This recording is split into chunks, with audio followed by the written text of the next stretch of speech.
I am the Maven of the Eventide.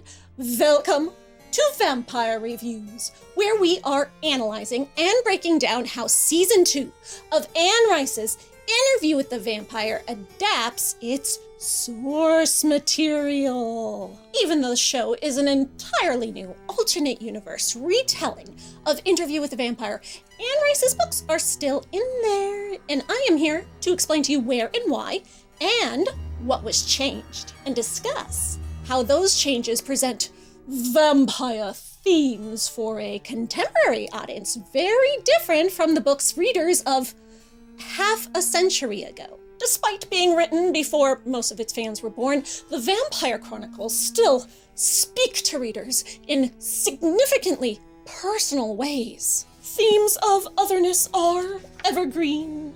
We're all just so lonely.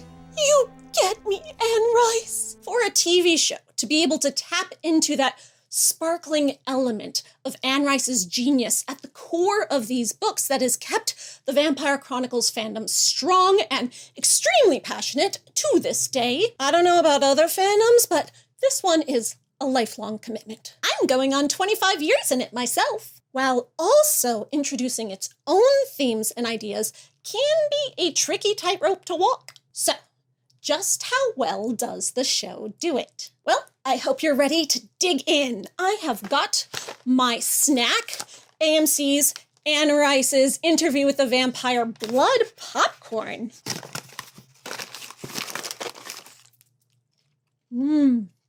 Bloody. I wonder if this is made with the blood of evildoers? Now I am complicit. But first, a word from our sponsors, which is you. You are my sponsors. Or that is, you can be. It's easy to help support this show so that I can make more videos like this. All you have to do is join my Patreon. The link is in the description. Ugh, ad reads are so hard. Episode 11 is titled, I Want You More Than Anything in the World, which is a line Armand says to Louis in the book. He actually says it twice, because the first time he says it, Louis is so surprised Pikachu face that Armand's like, did you hear me? And he has to repeat himself in the book. The line carries a certain weight because we learn just what exactly Armand is willing to do to get Louis. And it is some seriously diabolical stuff, so that the line is more of a warning for Louis and the audience than just a declaration of love. Like, just giving you a heads up, this chaos gremlin wants you more than anything in the world, so he's going to stop at nothing to get you. But we shall see how the show incorporates it. In the book, saying he wants Louis more than anything in the world actually isn't very high praise because Armand didn't actually really want anything else at all, in particular before Louis showed up. But since Show Armand had strong wants before he met Louis, it will mean a lot more. All the things that have been so important to him, being the leader of the theater coven, being the director of the plays, seeing his artistic vision realized. Now there's something he wants more than all of that, and it's love. Something he told us last episode that he never felt for anyone since he was with Lestat, despite sleeping with half the coven over the years. The episode cold opens in Louis' story about Claudia's first performance with the Théâtre des Vampires. Much to her dismay, as a grown woman trapped in a child's body, she's playing baby Lulu, singing and tap dancing like Shirley Temple on stage to the audience's delight. The song she sings, I Don't Like Windows? Why did they have to make it such an earworm? Seriously, it keeps me up at night. I can't sleep because it's stuck in my head. In the book, of course, Claudia never joined the theater coven. She hated them from the moment she first met them and stayed as far away as possible, sensing how much danger she was in. But her frustrations with being eternally perceived as a child are true to her feelings in the book. This Claudia thought she found people who respected and valued her, only for them to take advantage of the one thing she hates about herself the moment she officially joins them. They force her to dress like a little doll so that people can laugh at her every night for years. In the book, by this time of her life, she'd taken to wearing adult-style clothes and accessories so that people who saw her thought she was an adult little person, not a child, but she hated that too. She hated being seen as what she considered a freak, something out of a circus, something to gawk at, and We get those same vibes here with Baby Lulu. The themes of the play are on point too with the foreshadowing. Baby Lulu feels like a bird trapped in a cage because she's not allowed to go outside and play, longing for an open window so that she can fly free. But flying free only leads to her death, as she is not, in fact, a bird and splats onto the pavement. Just like how, in the book, Claudia can never be free from her child's body, or of being trapped in a situation where she will always need an adult to take care of her, and when she does finally try to seize freedom with Madeline so that she can escape the dangerous coven and Armand, who Louis refuses to run away from, it only leads to Claudia's destruction. She gets to die on the stage of this theater every single night for years now. As Louis watches the play, we see he's not feeling it. He knows how hard this is for Claudia and feels bad that she's being forced to do this role. Backstage, we see Santiago's not feeling it either, annoyed or even jealous about being upstaged by another actor when he's used to being the star of the show. Uh-oh. Claudia was bonding with him last episode, considering him her best friend in the whole coven, but that's already going sour, and you really don't want to be on Santiago's bad list. In the book, he had no relationship with Claudia at all. His animosity was toward Louis, holding a serious grudge over Louis calling him a buffoon that one time, and Claudia was just collateral damage used to punish Louis. Here, Louis told us previously that Santiago turned on him this time for falling asleep during one of his performances, and apparently Santiago has never forgiven him for that. We cut back to Dubai, where Daniel asks how Claudia liked being infantilized, obviously already knowing the answer. Louis starts to reply, saying she had issues with it, but Armand talks over him and defends his choice as director of the theater for making Claudia endure this torture. Oh, wow. So even though it's decades later and Armand is now the soft, obedient boyfriend of quiet, introvert Louis, far from his years as a fierce coven leader, he still thinks what he did back then was right? Interesting. Armand says that coven life requires a letting go of the self. Letting go of the self? That's not the same thing as being a helpful team member doing your part.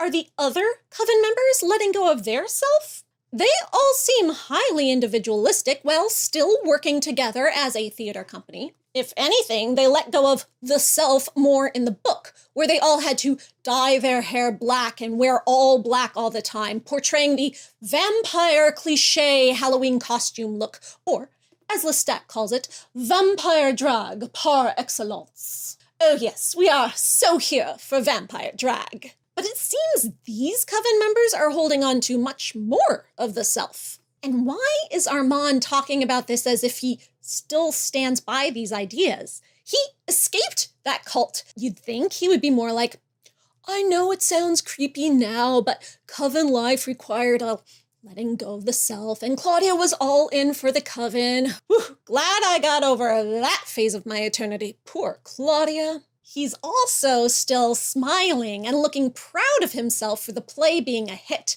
No remorse, no regrets for putting Claudia through this humiliation, and is still maintaining the delusion that the rest of the coven took Claudia's success with grace, while Louis like, nope, they hated it.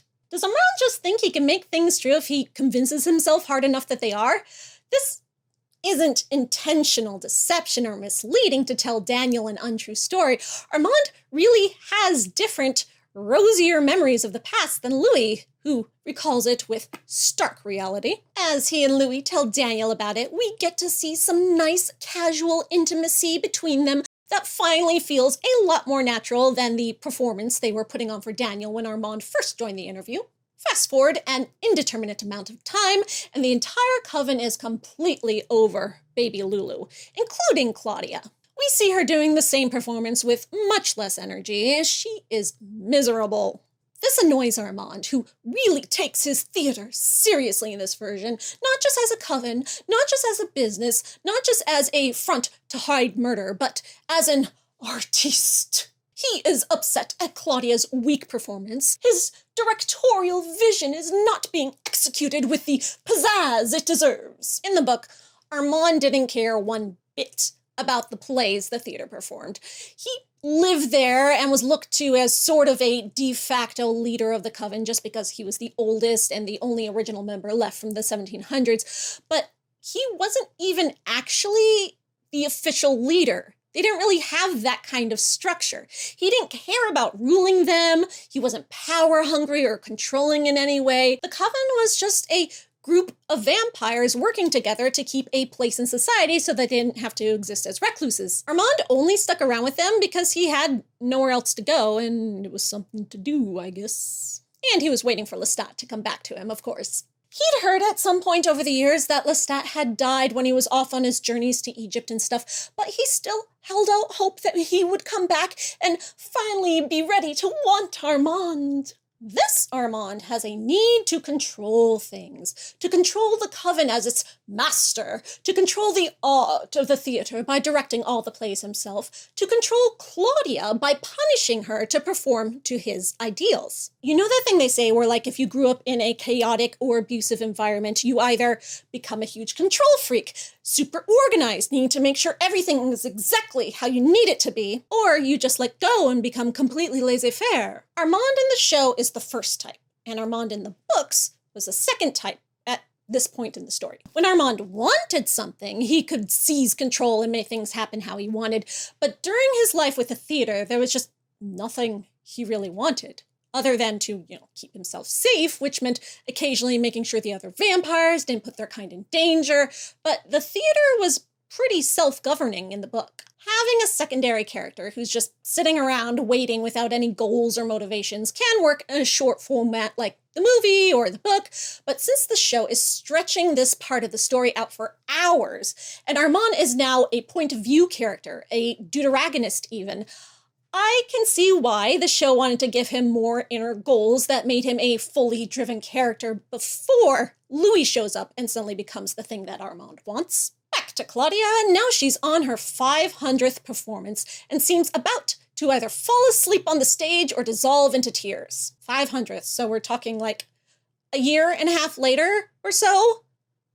End of 1947, beginning of 48. This really upsets Armand.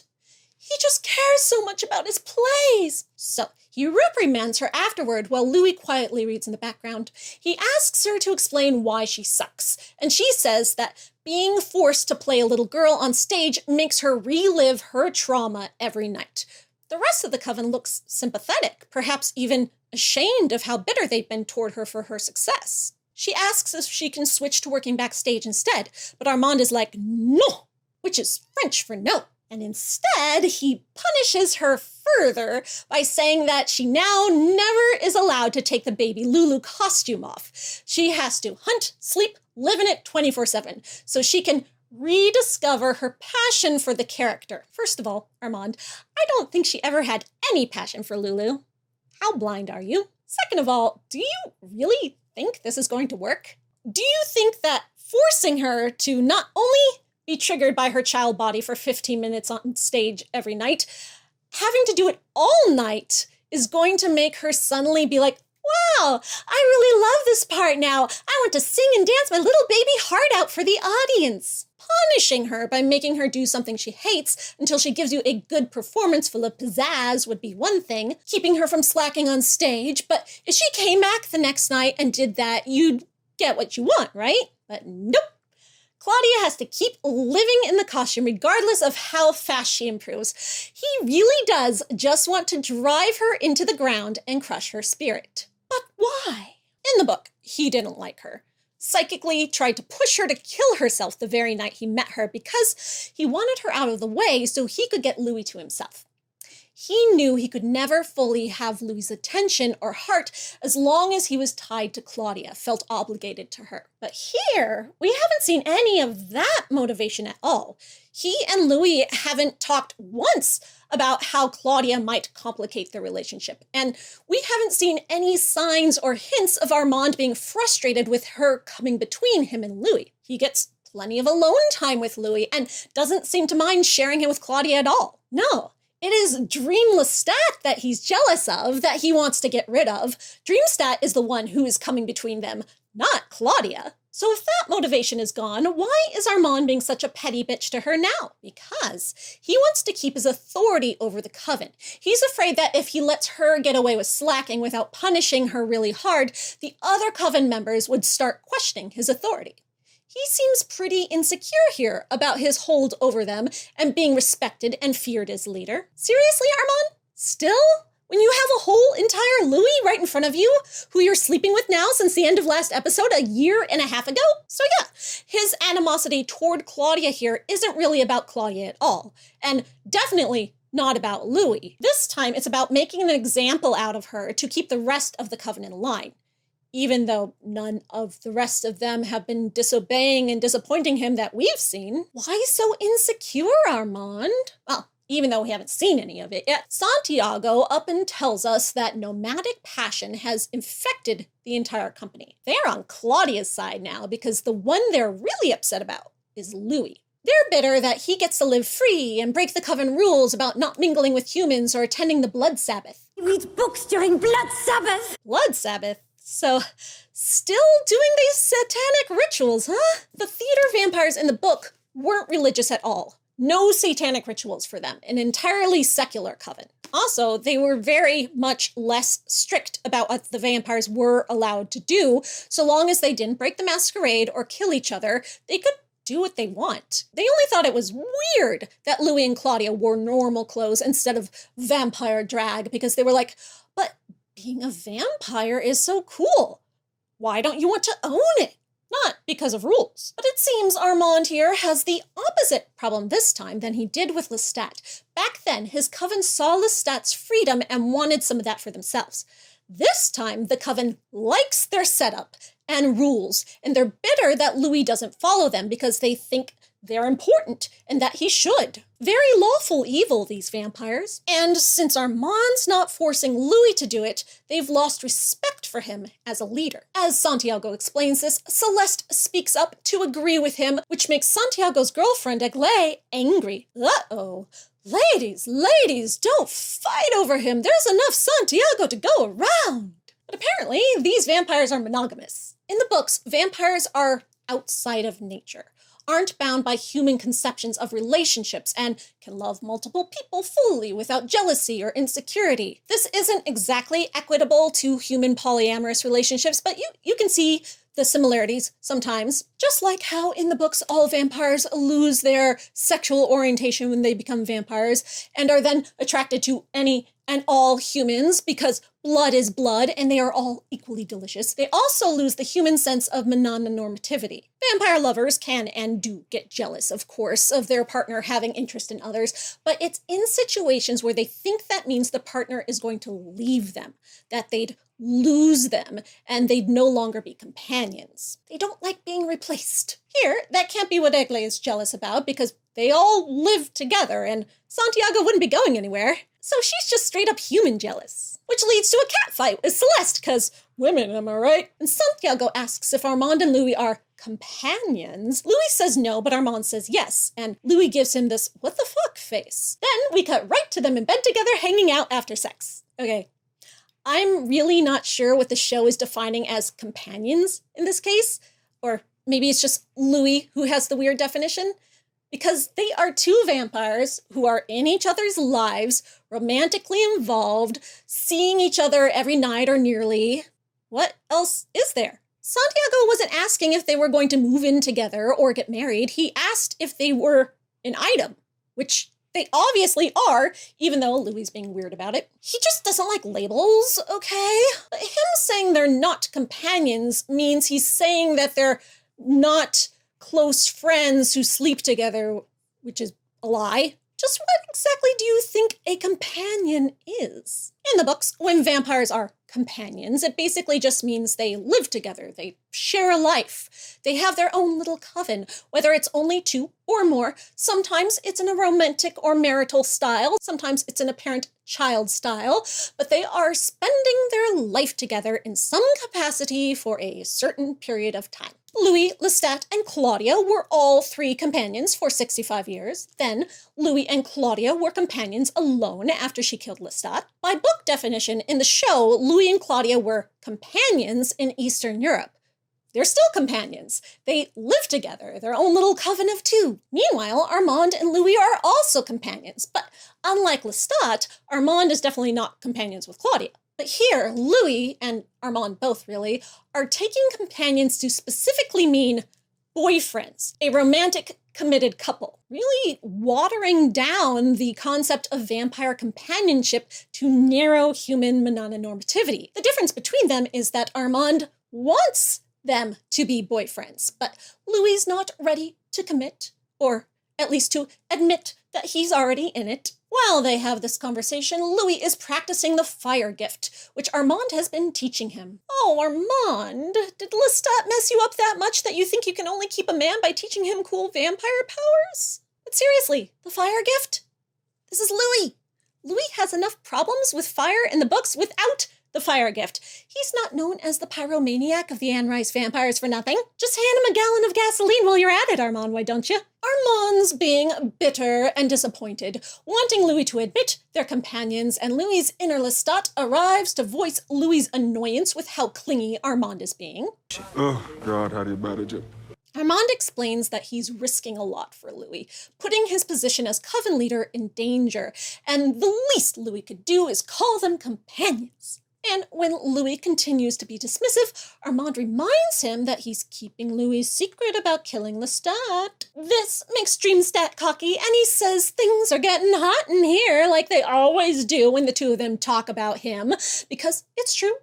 Everybody wants Lestat. This riles Louis up enough to finally succeed in lighting the candle with his mind. Apparently, his powers get stronger when he's angry, fueled by his inner rage. Meanwhile, Armand says he does it by focusing on finding the vulnerability within the object. I try and find the vulnerability within the object. So I guess he means like the burnability of the candle wick. What an ominous way to phrase it, Armand. The vulnerability in the object. This isn't how vampire powers work in the book. They either have the power or don't. You can't be taught a power you don't have. Some vampires don't realize they already have certain powers, so another vampire can inform them and help them practice to learn how to use it skillfully, but they don't need any emotional motivation to activate it. And it's not something that can get stronger through any means other than age or imbibing a whole bunch of super powerful blood like Lestat does with Akasha and Queen of the Damned. Louis is far too young and weak to be anywhere close to having the fire gift at this point. Even if he's been drinking some of Armand's blood every single night, it wouldn't get him anywhere close to having it. Like I said before, Armand is still pretty young in vampire terms compared to the ancients, and though he is stronger than the rest of the vampires of the theater, he doesn't have any of the special gifts in the book. The only ace up his sleeve are his special psychic powers, which are beyond explanation for a vampire as young as he is. Some vampires just get lucky. The dark gift is different for us all. Like Lestat did with his super strength straight out of the blood womb. Armand using that ominous phrase about finding the vulnerability in the object regarding using his fire power makes me think we're supposed to believe he might have done the same thing with Louis, found some vulnerability within him in order to snag his heart, except he hasn't succeeded. Louis remains aloof. Meanwhile, it was Louis who snagged Armand's heart at the end of the last episode to make Armand decide not to kill him and to give love a chance instead. If this were book Armand, he wouldn't be wasting his time whining about labels and trying to rationalize to Louis. He would be looking for a way to make Louis need him, to make Louis feel like he can't be without him. He'd be finding the vulnerability in the object. But this Armand seems to only want to do that with candles. In the book, this was easy for Armand because Louis immediately saw in him the opposite of Lestat, in that Armand shared everything he knew. Knowledge flowed from him. Armand would never use withholding to keep Louis on the hook like Lestat did. He gave everything he could openly, and that was immediately seductive to Louis. Here, we see him teaching Louis some new vampire tricks, but it doesn't seem like Louis is feeling more attached to him at all for that, just like it's a thing to do on a boring evening. Louis no longer has that rapt fascination for Armand that he did in the book, so it makes me wonder what this Louis even sees in this Armand at all, other than his lust. But maybe we'll actually get to see Armand use someone's vulnerabilities to his own advantage later on. When Louis tells Armand he loves him, a thing he never once said to Lestat, we see Dreamstat is amused, and then when Armand says it back, he cracks up, laughing and mocks them. Louis's inner conscience finds their love cheesy, it seems. A joke.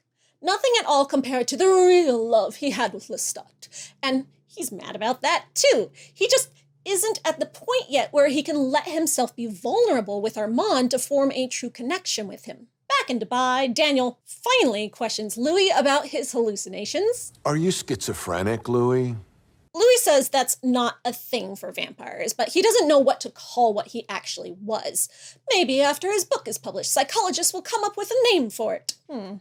Yeah, I can't think of a single schizophrenic vampire in the books. There are vampires who are mentally unhealthy. They can go catatonic or raving or develop extreme hyperfixations to the detriment of their own health, but none who have hallucinations like this. Of course, the show added in this feature as a way to get actor Sam Reed some screen time in season 2, since Lestat isn't in most of the second half of the book at all. And we thank you, but they need a way to explain this change in terms of vampire lore, so yeah. It's not human schizophrenia, but some special thing unique to vampires. He describes the way Dreamstat physically felt to him, and we see Armand's surprise and jealousy to hear about it. He tells Daniel he was completely clueless about what Louis was feeling, which, with Armand's psychic abilities and his complete lack of sense of privacy with other people, seriously, he's the most intrusive creep of all the vampires. In the book, Armand would have known exactly what Louis was thinking and feeling all this time. Louis didn't know how to block his thoughts, or that mind reading even was a thing vampires could do. Of course, that's different here, but last episode, whenever Dreamstat popped up in Louis' mind, Armand would immediately be like, there he is again. But now, I don't know, maybe Louis gotten much better at blocking his thoughts and is now keeping Armand completely out of his mind? See, if that's the case, I'd think that would be the thing Armand would be complaining about when they're in bed, not the labels they use. Being able to experience each other's thoughts and feelings is the most intimate act for vampires. There is no way to be any closer than that. And if they drink each other's blood, the mental connection gets even stronger. They can even briefly feel like they are each other. For makers and fledglings, sharing blood is the only way to see each other's thoughts. And it's not just the biting vampire who sees them. The one being bitten sees straight into the mind of the one drinking from them, sometimes even more intensely than the other way around. Louis and Lestat never shared blood after the night Lestat made him a vampire, so they never saw into each other's thoughts. In the show, it's unclear whether they were doing blood sharing or not, other than the night that Lestat bites Louis before dropping him from the sky. They never talk about doing it or regularly being in each other's thoughts, so I would say it's not a thing they did, except in episode 6, after their rough sex, Lestat does have bite marks on him. Maybe those were the only times it happened, when they were fighting. In the book, when Armand is trying to convince Lestat to be his companion, but Lestat refuses him, Armand tells him that they would be better companions than any vampire he could make himself, because he and Armand could be truly intimate by hearing each other's thoughts. Meanwhile, he warns Lestat that any vampire he makes will eventually turn against him, and he'll never be able to be truly close to them with their minds blocked. So if this Armand is being blocked out of Louis' mind here in the show, that means he's not getting the very thing that he most wants from a companion. This should be really upsetting for him, but he never mentions it.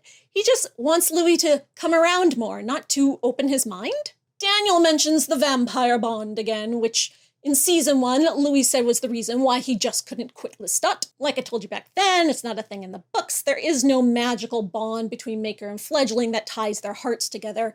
If anything, they have an anti-bond because their minds are blocked. But Louis says here he was working on knitting a new bond with Armand as he worked to put Lestat behind him. Daniel asks about the newspaper article with the theater burning down in 1949.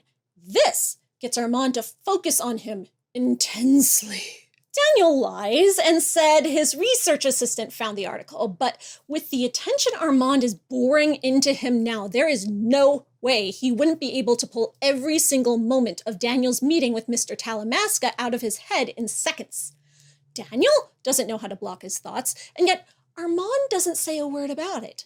And the fact that he continues to look curious about Daniel's lie makes me think he wasn't able to get info out of his head at all. What happened to your phenomenal psychic power, Armand? Well, maybe it's because Armand's laser eyes have triggered more buried memories for Daniel of the first interview with 1973, with Armand telling him things about his childhood. And those are taking over his thoughts, so he's not thinking about the Talamasca. But this time, there's more.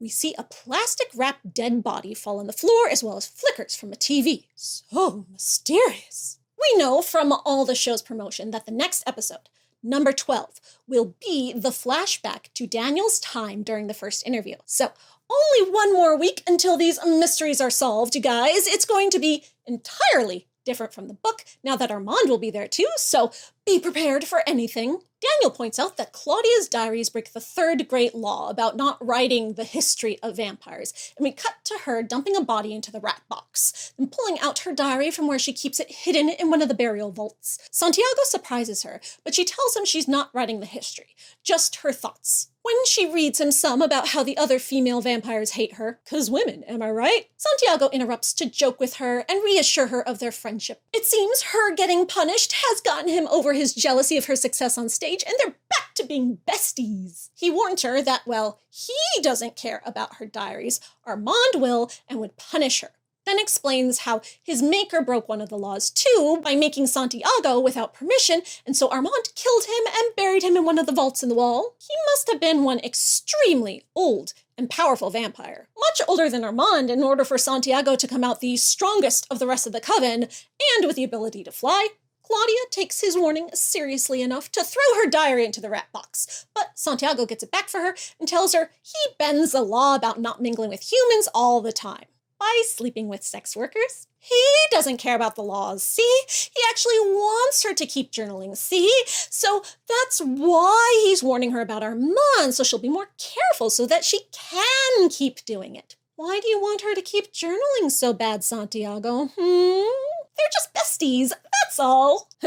We'll see how that works out for her. In the book, Claudia was much more distrustful of other vampires, constantly suspicious of danger. She is extremely intelligent and could anticipate and plan her moves carefully. And we saw this with her in season 1 when she tricked Lestat into thinking he was the one spying on her with Antoinette, even though she knew the whole time. Where is that chess master Claudia now? Is she just so happy with her new family where she's loved and accepted that she lets her guard down? Wait, she's not loved and accepted. Or at least she thinks they all hate her and she's miserable with her role. Stop sulking over it, Claudia, and start playing chess again. Remember who you are. But Claudia's moment of peace is short-lived as we next see her tromping down the street in a sandwich board advertising for the theater while circus-sounding music plays in the background. When a drunk guy sings her song at her, she attacks and eats him. Good job, Claudia. Get your aggression out. She has so little control over her life and circumstances that she has to seize it where she can. Being a vampire who can just take human life on a whim is the only thing left that gives her any sense of empowerment. She can't just quit the theater and run away because she's learned she can't get by out in the world without Louis. Even though she's not 5, like in the book, and completely dependent on Louis the way that Claudia was, this one has an emotional attachment to him that she's learned she can't live without after her time touring America in the 20s. It wasn't just that another vampire overpowered her and abused her. It's that Louis is the only person in the world who actually loves her and cares about whether she even exists or not. She's spent all these years looking for other vampires to replace him in Lestat, but she's only found disappointment. So it really is just her and him and her. So she endures the degradation of sandwich boards because she knows Louis needs peace. He's still working on finding himself. And even though Louis won't commit to Armand outwardly, she can read his mind and knows he wouldn't leave Armand at this point either. Claudia comes across Madeline outside her dress shop, trying to wash a painted swastika off the window. They haven't seen each other in almost 2 years, but Claudia is as excited to see her as if it were yesterday. There's something about this woman that draws her. Maybe it's because she's being ostracized like Claudia is, another social outcast who might understand the darkness in her soul. Madeline is just as sassy and disparaging as last time, but instead of being insulted or turned off, this only seems to make Claudia like her more. She admires the spunk. Next, the entire theater coven is out for dinner in a restaurant, for some reason, and a brightly lit one at that. What a weird location to set a scene for vampires. Why a restaurant? You guys don't eat? Is this some kind of mocking the human rabble fetish thing? Well, they only have glasses of red wine at the table, but isn't this also kind of breaking Law 4? Maybe Armand's letting them all do it as a treat to make up for letting Louis get away with so much. Despite this attempt at family bonding, none of the vampires seem to be feeling it as they spend the time complaining about each other. This one bit got a laugh out of me. Gustave, les toilettes? Packet de l'air. Hungover from last night when he split from the pack and overstuffed himself in the Latin Quarter. Ran down the street screaming, I am a vampire. I am a vampire. He was doing a Nicolas Cage impression. I'm a vampire! I'm a vampire! I'm a vampire! I'm a vampire! Okay, so Gustave broke Law 4 too. Is he going to get punished? Or is Armand really going soft now while he's so focused on Louis? We see Santiago is officially with Celeste now, even though he was just trash-talking her in his last scene, and Aigle is distraught over being dumped. Louis doesn't care about anyone there but Claudia and is enthusiastically telling her about how he's enjoying being part of the flourishing Parisian artistic scene of the era with his photography. Santiago finds him pompous and pretentious and is low-key jealous that Armand is into Louis and not him. I don't know what he sees in him. He's not that attractive. What? He's a diva. He wants everyone to be in love with him the most. He starts mocking Louis by repeating everything he says almost as he's saying it. Aha! Finally, this is what Santiago did to Louis the first time they met. Only took this version 2.5 years to get there. But it's not the mimicry that gets Louis to call him a buffoon. Oh no, this time Santiago has recognized Louis's New Orleans accent and knows he's lying about being from Chicago. But instead of Santiago attacking Louis for calling him a buffoon and Armand needing to rescue Louis, this time Santiago doesn't even get the chance as Louis attacks him first, zipping across the table with vampire speed and grabbing onto his tongue. Damn, Louis! So here, Armand has to rescue Santiago from Louis. He freezes time in the restaurant so none of the humans will notice and makes the rest of the vampires pass out for a bit. But then all he does is tell them to stop and very lightly chastises them, telling them to take it outside, no fighting in front of the humans.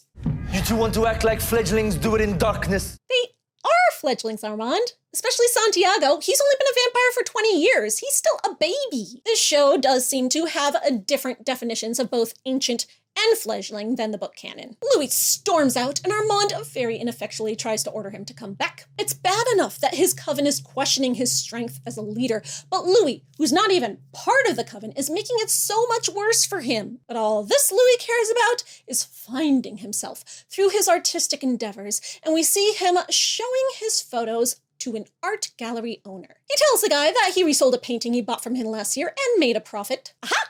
The start of Louis' career as an art reseller. We saw he's still up to it in Dubai with selling the bacon triptych last episode. And since he seems to have somehow lost his huge fortune from America in this version, I take it that dealing art is how he and this Armand end up becoming multimillionaires. Not quite a billion. This is inspired by something from the books. Louis is an art collector in the books and has some rare original pieces. He's especially into Impressionism, but he just likes having them. He's not selling them or making any kind of business out of it. All of his millions come from real estate investments. But Armand, after Armand met Daniel in the 70s and finally gave up on sitting around waiting for Lestat to come back to him again, he eventually decides that he wants to become legitimately wealthy.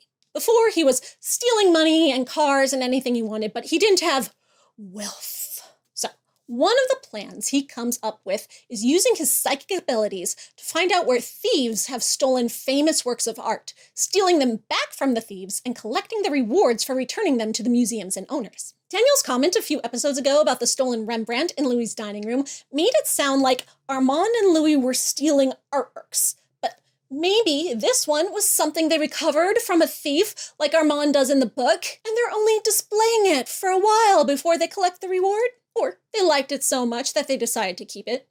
But they wouldn't have been the original thieves. The gallery owner doesn't buy any of Louis's photos and disappoints him by explaining how he doesn't have much talent compared to the human photographers of the era. Poor Louis is struck by how, as a vampire, he'll never be able to capture that sparkle that humanity can bring to art. His vampire nature may make him very skilled, but it's kind of like how AI makes art. It just lacks soul. We get a couple of examples of this in the books. Louis describes Lestat's piano playing this way. He has perfect skill and technique, but it feels like a machine playing the music, not a human. Similarly, Marius is eternally frustrated that his painting cannot capture that human essence that made his contemporaries, like Botticelli, geniuses. The only photo the dealer likes is the one Louis took of Armand, which Louis says he didn't actually want to sell that one. Why, Louis?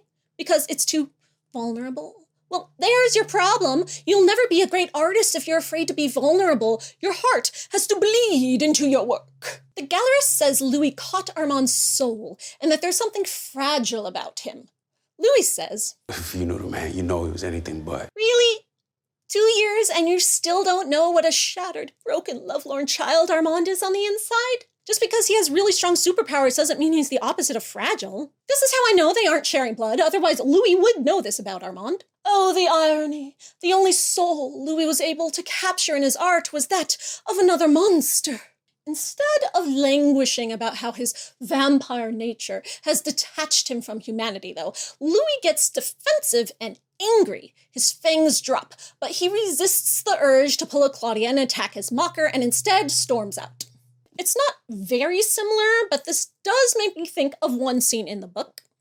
While Louis is out walking in Paris one night, this painter sees him and is just so enraptured by how impossibly sexy he is that he begs Louis to let him paint him. For some reason, Louis does it, sits to model for this guy, but after a while, he's over it. In the book, he actually does kill and eat the artist, then takes the half-finished portrait of himself home and has an existential crisis over it. You know, typical Tuesday for Louis. As Daniel looks through Louis's photos in Dubai, they realize that there are a few in the collection that aren't his, but instead are from famous photographers of the era. This prompts Armand to give Daniel a look that instantly makes us think he had something to do with this, which triggers more 1973 buried memory flashbacks for Daniel, hinting that there might be some kind of mindfuckery going on with Louis as well. Louis is mortified that Daniel would think he's trying to pass others' works off as his own and accuses Armand, but Armand plays innocent and says the butler did it. Maybe Rashid accidentally mixed things up. Fishy, fishy.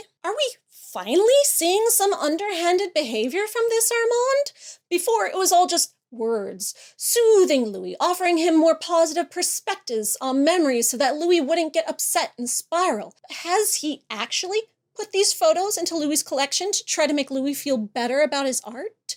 And then, brainwashed Louis into thinking they were his all along? But he only does it out of love.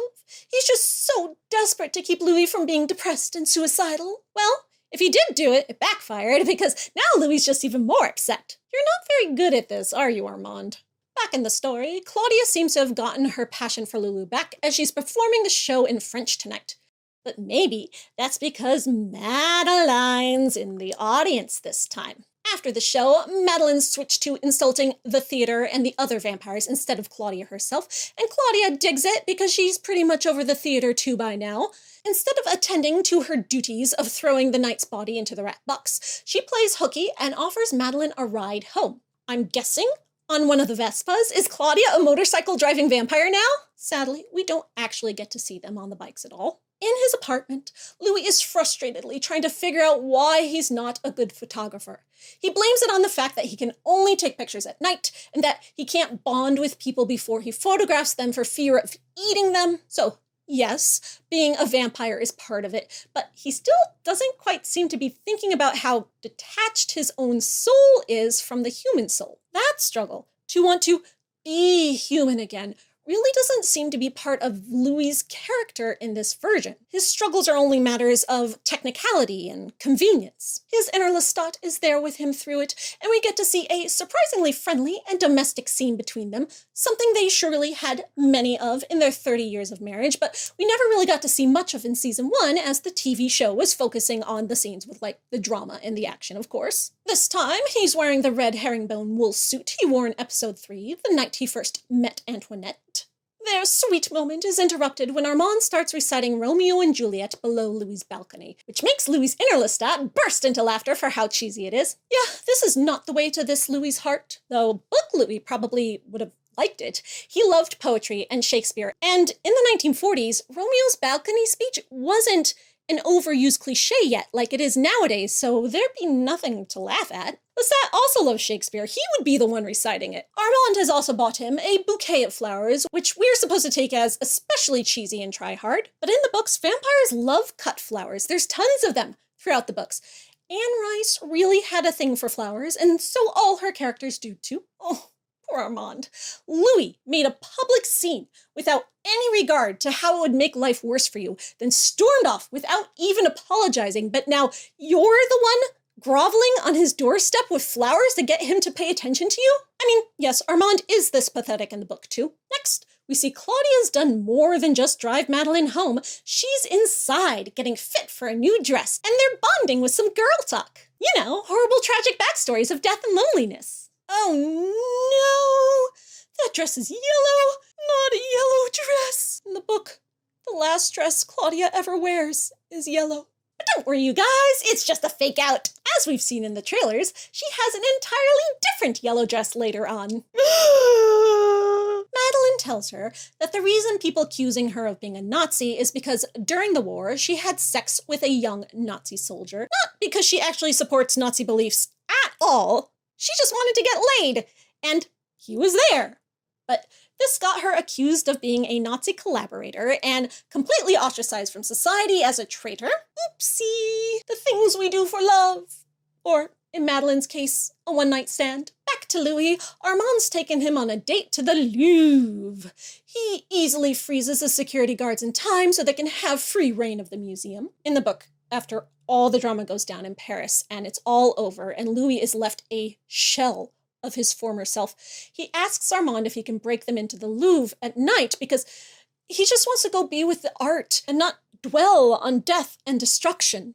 Armand eagerly does this for him, desperate to be of any use or need to Louis, to get Louis to stay with him after all that's happened. It's an extremely tragic moment for Louis in his existential spiral, and it's a particularly self-insert moment for Anne Rice. It's a repeated theme for her to turn to art or music in times of grief and despair, to find reason to continue to exist in the wonders and genius of art. This time, going to the Louvre is Armand's idea. Hey, he knows what Louis likes, and he's desperate not to lose him after Louis stormed out of the restaurant yesterday. Except Louis isn't feeling it. He accuses Armand of being like Lestat, of doing this massive show of power and then apologizing for it with love bombing. What? Armand doesn't have anything to apologize for. He didn't use his power against you. He used it to help you when you went off the rails there for a moment and risked all the vampire safety in the middle of a public restaurant. You should be the one apologizing here, Louis. But nope, Louis never takes the blame for anything. Always looking for someone else to pin his faults on rather than admit to them. And Armand doesn't even point this out, acting like he did do something Lestat-ish by flexing his power, as if Louis has any leg to stand on at all here. Armand says the reason he likes the Louvre is because all the paintings are so old. So he's not the oldest thing in existence for the moment when he's surrounded by pictures of the past. Oh, that's so deep. That's entirely the show's doing. He doesn't have this feeling at all in the book. Louis sees the Venus de Milo, who he remembers from being in the truck he and Claudia took to Paris. Seeing it again here indicates that he's come some sort of full circle. He came to Paris in a shabby, impoverished state, not knowing who he was or what he wanted. So, is he there now? Has he reached his full Louis potential, artistic limitations and all? He definitely seems very self-assured when it comes to Armand. While he's at it, he also tells Armand that he doesn't like the way he treats Claudia, and all these attempts at shows of power just make Armand look weak. Armand hears this as, just makes you look like Lestat. Ouch! But when Armand says he's not like that, both Louis and his inner Lestat don't believe it one bit. Okay. This Louis is not here for having another domineering partner who thinks he needs to come to his rescue or make decisions for Louis' own good. No, Louis wants his turn to be in control of his life now. But to do that, first he needs to fully understand what he's dealing with. So now it's Armand's turn to tell Louis his tragic backstory. He segues into this by showing Louis a painting by actual historical Renaissance artist Palma Vecchio that he claims was painted for his maker, Marius. He makes sure to get in a dig about Marius having lesser skill than Palma Vecchio. Ouch, burn. Marius had centuries of skill, okay? Skill was not his problem. But callback to what I mentioned earlier about how, as a vampire, Marius was never fully able to capture in his paintings that same sparkle of the soul that a human could. This painting is called Adoration of the Shepherds with the Donor, and in real life, nobody knows who the donor was. But Armand says that Marius was the donor, who apparently invited this artist to do a painting in his studio. Marius never did this in the books, though he was inspired by other painters. He would fly hundreds of miles to look at a painting, then go back to his studio to try to recreate it, but as a vampire, especially an ancient one who looked far less human than other vampires, he couldn't get close to random other painters like that. The only other painter he even interacted with for more than a moment was Botticelli. And that's only because Marius had a huge old crush on him, and then Marius avoided him after that because he was afraid of endangering not just Botticelli's life, but his sanity. But apparently, Palma Vecchio spent significant time working in Marius' studio. In real life, this painting took 5 years to complete, but instead of painting Marius into it as the donor, he used Armand as the model instead. Much of this tragic backstory Armand tells Louis here is similar to the books, with a few tweaks. As we found out last episode from Daniel's computer, his birth name was Arun, and he's from Delhi, India now, instead of Andrei from Kiev, Rus. He tells Louis he was rescued from a brothel at the age of 15. In the book, he's not sure about his age, but our best guess is 14, maybe almost 15, as he hadn't gone through puberty yet. We know this because when he has his first orgasm, he's not developed yet enough to ejaculate. The orgasm, by the way, is a welcome to your new home gift Marius gives him the night he rescues him. Remember, in the books, vampires aren't interested in sex. Marius is just being generous. He wants Armand to feel loved and welcomed and happy after the horrors he's endured. In the book, he didn't have a chance to have much activity in the brothel. Marius rescued him pretty soon after he arrived there, and the brothel owner was happy to get rid of him because he was frustrated with Armand because he refused to perform for clients, and he was on this suicidal hunger strike, just lying there catatonic instead of ever trying to earn his keep. But Armand in the show makes it sound like he'd been actively working at the brothel and servicing clients long and well enough to develop some pretty good sex skills for pleasing people. Definitely not a thing in the books. Despite being abused and raped, Armand was still very naive and inexperienced with sex when Marius rescues him. He'd blocked out all of the abuse with a temporary amnesia that lasted years for him. While he was living with Marius, he messes around with the other boy apprentices sometimes, but when he gets a couple years older, Marius finally sends him to the brothels to get a proper sexual education, and Armand returns from them a man, ready to start sowing his wild oats. The next thing Armand tells Louis is that it was his own parents who sold him into slavery as a teenager. Ouch! In the books, his parents adored him. He was their oldest son and heir, an integral part of their family of fur trappers, hunting wild animals with his father to support him. Except one day, he got a new hobby and started painting pictures of Jesus, Christian icons, and he was such a gifted painter that the monks at the monastery thought he was blessed by heaven and wanted Armand to join them and spend the rest of his life painting for God. He was into it and deeply devout, but his father tried to talk him out of it because he loved him and didn't want him to throw his life away. He'd never sell him into slavery. Now, what happened was, at the time, his land was in conflict with the Turks and the Tartars, and as he's trying to deliver one of his paintings on horseback, he gets attacked by raiders and kidnapped, and they're the ones who sell him to the brothel, much to the devastation of his parents. Armand tells Louis that his memories are all in fragments, which is just how it was in the book. His full memories of his life before and his abduction and his torture don't come back to him until he's a vampire. He was so shattered, he couldn't even remember his name or his language. Nearly total amnesia. And just like in the book, he tells Louis that Marius buys him and names him Amadeo. This Armand also says Marius was reluctant to share the dark gift.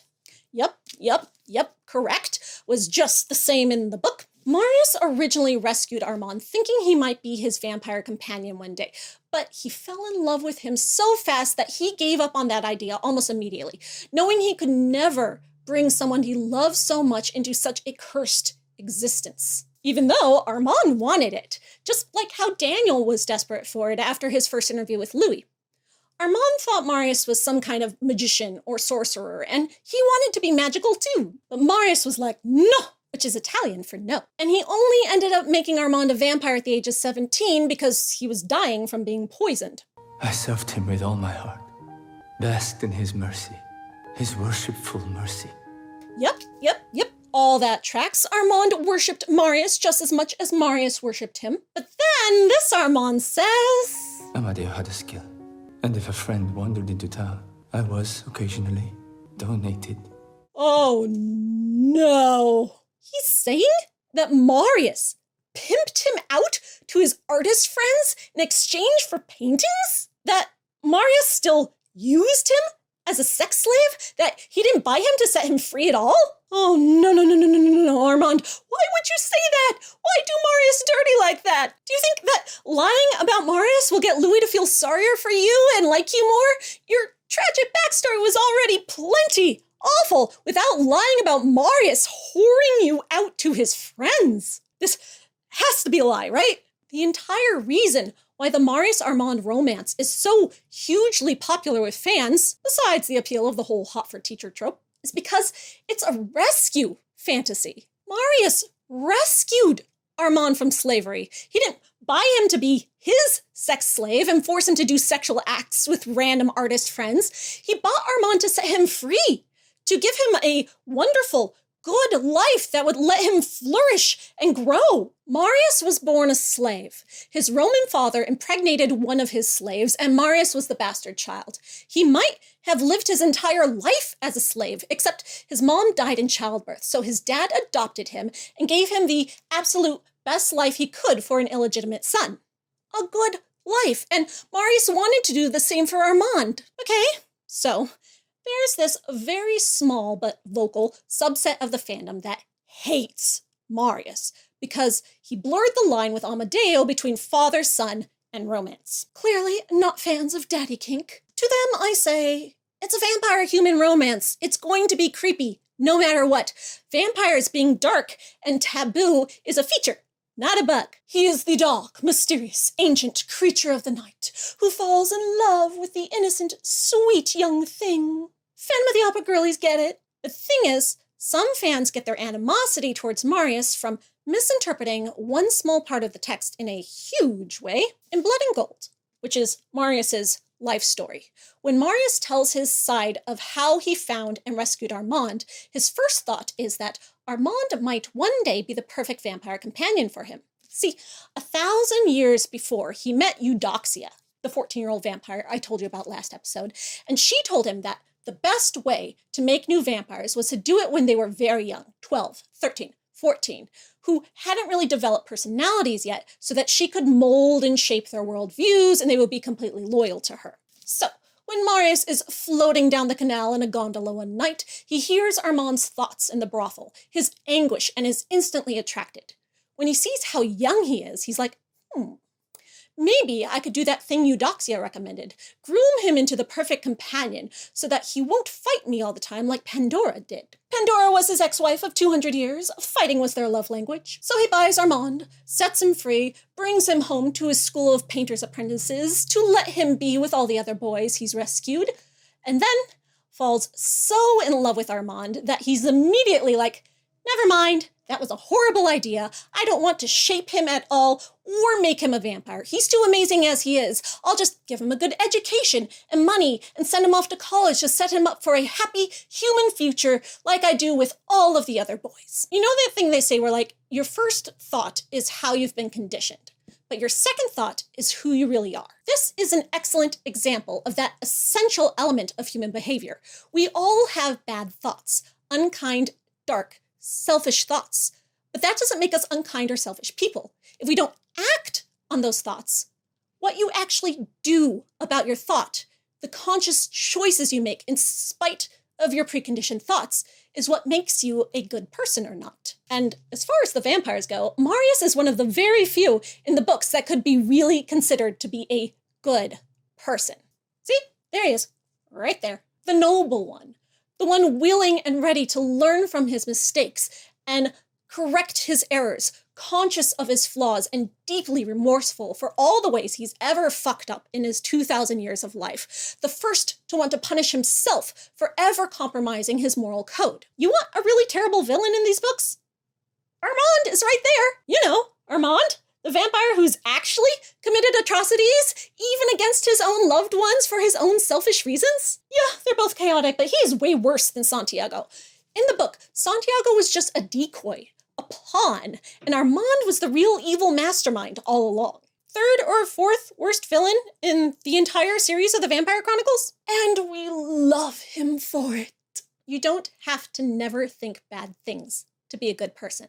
Just because Marius thought about selfishly grooming Armand into the perfect vampire companion doesn't mean he's actually a groomer. What he did do, reject that thought and push hard in the entirely opposite direction, is who Marius really is. Yet, some readers, a very small amount of readers who have nothing better to do than thought police fictional vampires on the internet, want to judge Marius entirely based on his first thought and not the actual examples of his good character. One of the brilliant things about Anne Rice's writing is that she was bold and unafraid to show the deepest, darkest, sometimes ugly parts of the human soul in all of its vulnerability, and still make the characters so compelling and sympathetic that we fall in love with these murderous monsters. If she just wrote the good guys as only ever being good and thinking good things, never having dark thoughts at all, we never would have been so drawn to them. They would have been shallow cartoon fairy tale characters. But no, they're real, they're relatable, and now that I'm Marius's mortal age, and the age Anne was when she wrote about him, he's one of the most relatable of all the vampires, honestly. Anne Rice based him on her father, in a good way. She loved him, though she recognized his flaws. Marius was one of her favorite characters, and he remains one of Lestat's favorite people in the whole world. Marius is someone who wants to make the world a better place, to do right by everyone he can, even when it's hard. And it is so hard for him. Oh my God, he's given and sacrificed so much for so long in keeping the parents and everything else without any gratitude or support from the other vampires. Yeah. Coming across that one line in Blood and Gold, or not even reading it and jumping to conclusions just based on an age gap and being like, aha, he's an evil, abusive groomer, just shows that some people don't know how to read. Marius rescued young boys from bad situations, gave them a home, education, gourmet food, fancy clothes, money, empowerment, trust funds, and set them up for life so that when they were old enough, they could go off and live the full human experience that becoming a vampire meant he never got to do. And Armand, if you're lying about Marius this way now because you're bitter about him never rescuing you from the children of Satan as some ploy to get Louis to be more attracted to you, it doesn't even work. Because Louis's inner Lestat is rolling his eyes and calling bullshit the moment you're done with your sob story. Armand also tells Louis when he was 27, he was stricken with illness, and that's why Marius finally made him a vampire. In the book, he was 17, and he was in a sword fight with a crazed lover who was jealous Armand wanted to keep it casual, so he shows up at the palazzo one day and slaughters his friends. Armand wins the fight and kills the guy, but he got scratched with the guy's poisoned sword, and by the time Marius wakes up at sunset, Armand's about to die. He actually does die, briefly, has a whole out-of-body experience, but the angels send him back because it's not yet his time, and Marius gives him the dark gift to save his life. But here, I guess that sword fight never happened, so he lived for 10 more years until he got stricken with illness at the age of 27, and Marius had to save him then. 7 years before I was stricken with illness? Before I was turned?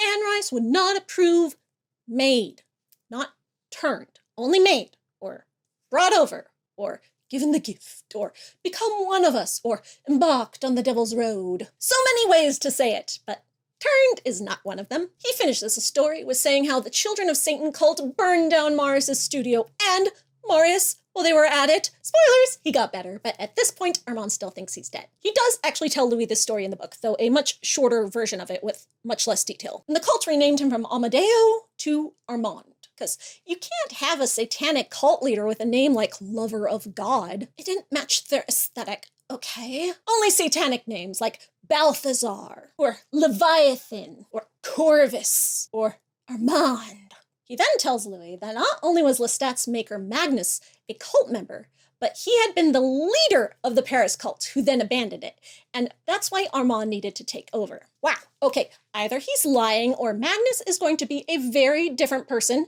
in this show. While Louis is listening to Armand's sob story, he looks pained but respectful. Meanwhile, his inner Lestat is downright angry about it, thinking it's nothing but manipulation.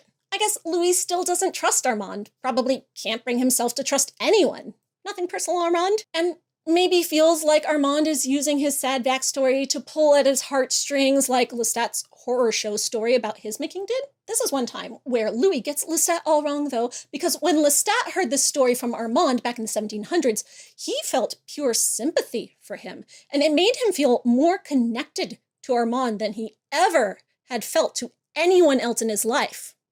In the book, at least. Since Armand told us last episode that Lestat didn't care about him at all and only lied to get to Armand's cool vampire powers, I'm guessing he'd say that Lestat was equally callous and uncaring about Armand's miserable past too. This whole conversation started with Louis asking Armand who he is really, and Armand's conclusion at the end is he doesn't know. Just like Louis in episode 2, he doesn't know how to answer that question. Louis spent the last 2.5 years working on finding himself. Armand already had a self, but now that Louis shown up and rocked Armand's world, he has to start that journey too. Am I my history I have endured? Am I the job I do not want? Wait, what? If you don't even want the job as leader of the Coven, why don't you just quit? These vampires aren't going to run rampaging through the streets if you're not there. Except Gustave when he's drunk, apparently. But even if they did, so what? You let your coven sink or swim in the 1700s when Lestat destroyed it. Free yourself of this job you don't want and do the same here. Why keep punishing yourself, Armand? You've got a whole entire Louis in front of you. I guess at this point, maybe Armand's still clinging to the Coven as a safety net. Louis won't commit and say that they're officially boyfriends, so Armand has to keep his theater as a backup plan in case Louis pieces out one day. Their touching moment is interrupted when Armand gets news that Claudia's fraternizing with Madeleine and breaking Law 4. When we cut back to them, they're bonding over the tragedies of war. You know, girl talk. And now it's Claudia's turn to share her tragic backstory. There's no indication in the book if Claudia and Madeleine bonded this way. The whole thing is from Louis' point of view, so we never get to see them alone together. But surely they must have talked and bonded, so it's nice for the show to let us see a version of that. Yes! This is what I want from an adaptation, filling in those off-screen book moments with new material. When Madeleine's period blood starts leaking down her leg, Claudia's vampire appetite takes over, and it really upsets her. She's realizing she can't make friends with humans like this without wanting to eat them. Her dark secret will always make her have to keep any human friend at a distance. While she's lamenting this, Armand shows up to punish her and drags her back to the theater. Claudia fights back this time, asking what the big deal is. Making a friend is more important than doing her vampire chores, and she can't make friends with the Coven because they all hate her. And when she says Armand knows how this feels, considering he's turned to Louis, he's had enough, and shoves her up against the wall by her neck, much like the way Lestat and then Louis both did in season 1. Poor Claudia. Always getting chokeholded by the men who are supposed to be taking care of her. Armand reveals he knows what she did with Lestat, threatening her secret and ordering her never to see Madeleine again. As she stomps off, we find out Santiago was spying on the whole thing. Did he hear that thing about Claudia's maker? Oh no! Well, surely that's not a bad thing, right? He kept her secret about the diaries, and Armand is the one he hates, not Claudia. He has no reason to use this secret against her, right? Just to make Santiago hate him even more, Armand gives him his turn to be shoved by the neck against the wall and says he needs to learn his place or Armand is going to kill him. Oh no, Armand. This is exactly how Lestat signed his own death warrant with Claudia. You're the one who's going to be in trouble in this version, not her. In the book, there was no real animosity between Santiago and Armand. Armand didn't really care about any of the theater vampires. Looking down on all of them is shallow, but Santiago wasn't any kind of megalomaniac. He was just a trickster character, a shit stirrer, getting his kicks off of messing with people. He was rude, but he didn't have any actual problems with Armand, enjoying their life in the Coven just the way it was. Back at his apartment, Louis is having a pity party and burning his photographs while Dreamstat tries to reassure and comfort him. Your dalliance with that manipulative gremlin. Ah! He stole my line! Love it. They are interrupted by Claudia, who is pissed the hell off that Louis told Armand about Lestat, but he tells her he's known from the beginning when he read their minds the very first night. He tries to tell her they can trust Armand, and when Claudia tells him about the threat, Louis says, No, it doesn't sound like him. Someone's in denial. I forgot. Love makes you stupid. Now here she is. It only took her 2 years to get here, but this is just how Claudia reacts to the theater in the book the first night they go. Louis was all heart eyes for Armand, but she sensed the danger and was mad that he was being blind to it because he was putting his fascination with Armand first. Now here, Claudia is furious and heartbroken that Louis picked Armand over her, when Louis is all that she has, and Louis had promised it would be the two of them forever. Louis' retort is that she picked the Coven over him, and he let her do it because he wanted her to be happy, that she left him first. He has a point. The wilderness that is our daughter. The thing is, they're not an equal couple. As much as she wants to be seen as his sister, Lestat's right. She's still their daughter. Louis' still her father, and it's a parent's obligation to put their child's needs before their own. How she's in danger that he refuses to acknowledge, and she's been let down by her family yet again. After she storms out, Louis sets the photo of Armand on fire. Yes! He will sacrifice what he wants, break up with Armand so that he can put Claudia first, and prioritize their family. After all, he's not head over heels for Armand in this version. He's not absolutely fascinated with the wonder for all the knowledge and wisdom he can gain from Armand. I kind of wonder what this Louis even likes about Armand at all. We've only ever heard him tell Armand what he does wrong. Oh, but nope. He puts out the fire before it can burn the photo. He's conflicted. He doesn't know what he wants. At least his inner Lestat is sympathetic, and they go out for a hunt together. In the rain. At least Louis has an umbrella this time. I really like this effect here, where Dreamstat is not getting hit at all by the rain. That is super cool. He asks Lestat to have a seat in a very pre-planned, we need to talk way, and ooh, I don't like where this is going. Dreamstat is clueless, though. He thinks Louis is about to break up with Armand, and he kindly tells Louis that he's happy Louis at least tried to find love again. But Louis calls bullshit on his own inner thoughts. This isn't Lestat. It's just him putting words into Lestat's mouth, and oh no. He seems finally ready to accept that. Dreamstat is fading away. He tells Lestat the red suit he's imagining him wearing was one he always liked him in, and as Lestat starts to tell him about how he had Louis' initials sewn inside the jacket, right over his heart, he disappears mid-sentence. He did it! He's moved on. He let Dreamstat go. He's finally ready to commit his whole heart to Armand. Or himself, at least. Meanwhile, Santiago sneaks into Louis' apartment. He flies up to the balcony and uses telekinesis to unlock the door by turning the key on the inside. This is absolutely a thing vampires can do in the books, but only really older, super powerful ones. Just like flying, Lestat could never do it until after his affair with Akasha, Queen of the Damned. Santiago finds Claudia's diaries and finally learns just who their maker was and what they did to him. He steals one and psychically gives orders to the other vampires helping him, who are already calling him Master now. Yes, Maître. Yes, Maître. Uh-oh. If Santiago's plan is to take over the Coven, which has nothing at all to do with Louis and Claudia, how do Claudia's diaries fit into this? I'm guessing that he'll use them as evidence for how Armand is a bad leader, because he was keeping the Lestat secret from them, not punishing Claudia for it. And that will make the Coven all agree to kick Armand out so Santiago can take over? Yeah, sure, that's all it is. It's not like they're going to punish Claudia for it. It's not really about her at all. She's just a means to an end. I'm sure she'll be fine this time. In the park, Louis's umbrella is down now, and he's getting soaked in the pouring rain. Because would he even be Louis at all if he wasn't sitting sadly alone in the rain? Armand arrives and says he's freaking out because a mutiny is brewing in the coven. He's about to lose everything. Santiago wants to take over. Like I said, this is not a thing Santiago wants at all in the book.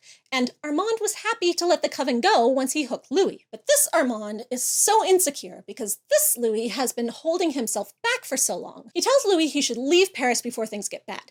But Louis is like, no, which is American for no. Dreamstad is gone, and Louis is ready to be the supportive boyfriend Armand needs. He will get that coven back for him. He will save Armand's job. Armand will keep his life in Paris. He's got a plan. Okay, that's nice and all, Louis. Points for trying, but Armand would probably be happier if you, he, and Claudia just all left Paris together. All he wants is love. If you just give it to him, then he won't need the coven at all. But no, he can't be vulnerable like that. He has to be a man of action instead. 'Cause men, am I right? Louis' plan is for Armand to make Santiago think he's going to get Armand's job, so that the other vampires will see how much Santiago sucks at leading, and then they'll all come running back to Armand. But is that even what Armand really wants? For some reason, he flat out refuses to just give the coven to Santiago and fly free. It's the principle of the matter, okay? He only wants to give up the coven on his terms, vanquish Santiago, and then leave the rest of them stranded. And this is when we get our title drop. I want you. I want you more than anything in the world. Instead of this making Louis all surprised Pikachu face like he is in the book, he just says, You sure about that, Arrow? And Armand's reply is, yes, master.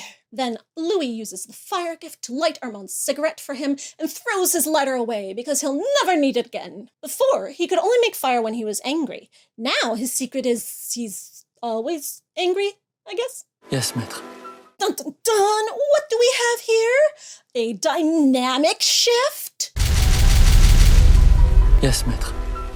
Armand has officially become Louis' bitch. He wants him more than anything in the world, so he's willing to submit completely to get Louis to want to keep him. I don't think I need to tell you that this is not their dynamic in the book at all. Armand is very passive and pleasing with Louis, but Louis can take it or leave it. He never tries to dominate or control Armand, and Armand doesn't want that from him. Louis is equally passive, though doesn't care enough to be pleasing. He's there, and Armand can have him if he wants him, and Armand is just that desperate. But that would make for boring TV. So now this time, Big Daddy Lou is in the house, and he's going to take care of Armand from here on out. And as we see with them in Dubai, this dynamic with them continues to this day. Louis in charge. He's always been the one in charge. While he's reaming Armand out for the mistake with the photos, convinced Armand was trying to coddle him, Daniel takes the opportunity to look through more of the Talamasca files on his computer. He finds photos of himself from the night Louis took him back to his apartment for the interview, and with them is a photo of Louis and Armand walking a passed out or very dazed Daniel back out of the apartment after the interview. Next, he finds an audio file for the interview. Remember, last season, he deleted his copy of the files and Louis burnt the tapes, so there was no record of the first interview left. But nope, the Talamasca pulled it off Daniel's computer before he deleted it, and they've enhanced and cleaned it up. Before, the ending of the interview, when Louis attacked Daniel, was all just screams and growls. But now, with the noise reduction, Daniel hears Armand's voice on the recording for the first time, yelling at Louis for attacking Daniel, presumably while he's saving Daniel's life. All of this triggers even more buried memories of that night to surface. A splinter of coldness in you. Is that what makes you fascinating? Oh man! Even though in the book Armand wasn't there during the 1973 interview at all, this stuff he's saying to Daniel is from something straight out of the book. Stuff he said to him when they first met not long after the interview. It's from that chapter in Queen of the Damned I told you to remember, Devil's Minion, which starts off as a flashback to 1973, picking up with Daniel immediately as the interview ends. So, Armand didn't just save his life. Even though their whole decade-long relationship never could have happened in this version, there still seems to be more going on with that first interview that's coming straight from the books. But I'm not going to explain any of this to you now. We are saving that for next week because all these flashes, they are right out of episode 12, the 5th episode of the season. And if season 1 taught us anything, episode 5 is going to be epic. I am the Maven of the Eventide, and I guess my videos are just going to be this long now. You're welcome. Bloodcorn? Obviously, this chart doesn't work for the show's version of the characters. There you go, that's what the show's changed into. Big difference, right?